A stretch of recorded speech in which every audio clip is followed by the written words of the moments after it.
In this spooky special, we review our Halloween favorite creatures. If we stay here, we'll die. A demon child. He wants me to stab him. Wants me to murder a child. It's not a child. And the unhappy dead all wreak havoc. 3 classic tales of horror guaranteed to frighten you. Happy Halloween. Hi, I'm Leah. Hi, I'm Aaron. And I'm David. And it's Halloween. Yes, so it is. I thought we could scare up a couple of films for this festive holiday. Yep. And see what we've pulled out from the grave. What is your film? Yeah, what did you dig up? For my treasure, I selected the 1976 film The Omen, starring Gregory Peck and Remick. What did you pick? I picked the classic 1982 Scarefest, Poltergeist. And I picked the 2006 Scarefest, The Descent. It's a claustrophobe fest. It's half of a gore fest. I guess I'll go first since my movie is most recent. Yeah, go So ahead. like I said, it came out in 2006. It was directed by Neil Marshall, who hasn't done a lot of big things. The only other thing you might know is Doomsday, which came out a few years later. He also directed an episode of Game of Thrones, my favorite of season 2, the Blackwater episode with the huge battle. So he's good. He knows what he's doing. 6 women decide that they're going to explore a cave in some sort of national park forest. And once they get in there, and they're a little too far to get out, one of the people says, oh, by the way, this is an undiscovered cave, and we don't actually know where we're going, and there's no way for us to get help. Where are we? It hasn't got a name. It's a new system. I wanted us all to discover it. No one's ever been down here before. Of course, because when you go spelunking, you want to go unprepared. Very true, yes. You want to have no route, no gear, No map, gear. you just You don't really even jump in the hole. You don't even leave breadcrumb trails so that Right. you can find your way back. I mean, they have gear. They're not completely incompetent. Okay. It's, it's a dumb premise to get them in a small enclosed space and to to worry get about the facts. hot chicks who are scantily clad. Yes, there are some hot chicks in this movie. I did forget about that. It's got an 87% on Rotten Tomatoes, so it's pretty well received. I certainly enjoyed it, and I'll tell you why. Why do you love this movie so much? It deals with 2 different types of horror. The second half of the movie is typical violent, scary monsters, everyone's gonna die type horror, but the first half is all about claustrophobia. They're in a cave, they can't get out, they have no way of knowing where they're going. I don't like enclosed spaces. I guess you could say that I'm claustrophobic. I haven't had an experience like this, certainly, but this was the kind of movie that would dissuade me from ever going cave diving. It's like, okay, the only way to go forward is to go through this tiny little hole, and it's like, I'm going through the hole, I'm going through the hole. You're like squirming, you're probably Right, exactly. crunching up just in the stuck seat. like this, just moving and moving. And what's funny is you know that there are going to be monsters, and you know that stuff's going to pop out and kill everybody eventually. So it's simply a matter of time of waiting. When is this going to happen? When is this going to happen? And you think, of course, it's going to happen when somebody's stuck in the hole like this and they can't move. They're going Right. to get mauled by. Bring in the monster, I'm humanoid. stuck. You think everything's fine, and then there's course just, it isn't. one pan the wrong way, and then they come back, and there's a thing behind them, and that's the one moment where everyone freaks out. Well, my movie is Poltergeist, and my movie actually has a big cast in it, which is antithetic towards the way modern horror movies are casted. In Poltergeist, you have Craig T. Nelson, who plays the dad. You have JoBeth Williams, who plays the mom, Diane. And this is a fantastic movie. The setup is wonderful. A typical suburban family going about their lives when things start to go wrong in the house.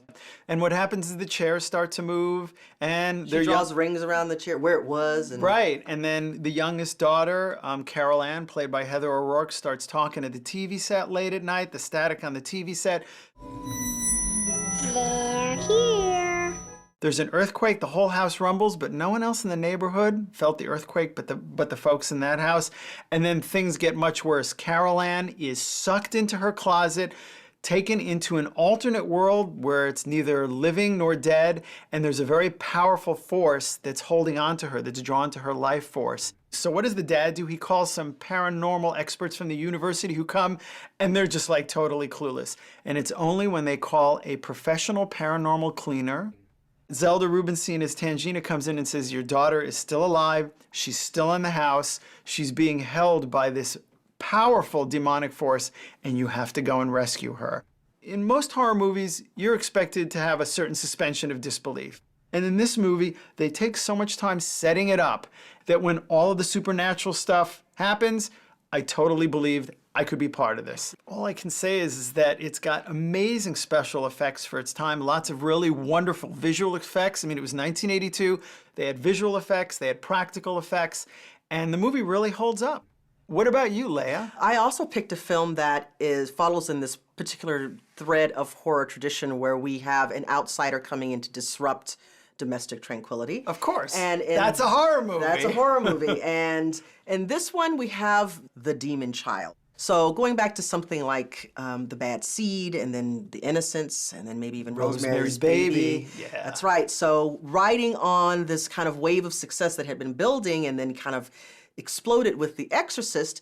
And then 1976, we have The Omen, which is starring Gregory Peck and Remick and directed by Richard Donner, who this is very early in his filmic career. He had done a lot of TV prior to this. It's a birth announcement from a Rome newspaper, also dated the 6th of June, 5 years ago. The day your son was born. 6th month, 6th day. The Omen is very much an adherent to classic horror in that what way?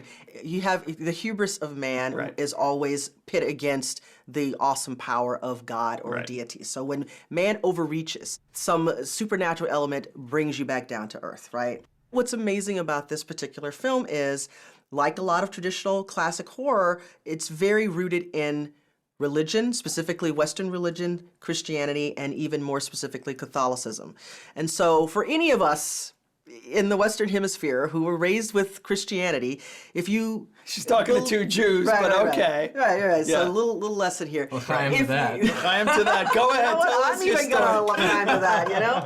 When Okay. you believe in Christ, you must acknowledge that there is an Antichrist. So this film pushes all of our Christian buttons. Yeah. And because it was in the 70s, it's a modernist horror film, so Very it's all much modernist. psychological. Yeah. It's supernatural, psychological, thriller elements to it. So a lot of times we have a lot of excessive blood and gore, right? You don't have that in this movie. You do not have that in The Omen. You have psychological terror going on, and people die, and with each death, it reinforces the psychological terror. Right. Someone hangs themselves at a birthday party. So the very first one we get That's got to be a downer for you. Well, there goes that birthday. the very first one. I would never throw a birthday party ever again. You know, it's Never. like at Damien's 5th birthday party, his nanny calls to him from standing on top of a ledge, and she says, "Damien, I'm doing this all for you." Look at me, Damien. It's all for you.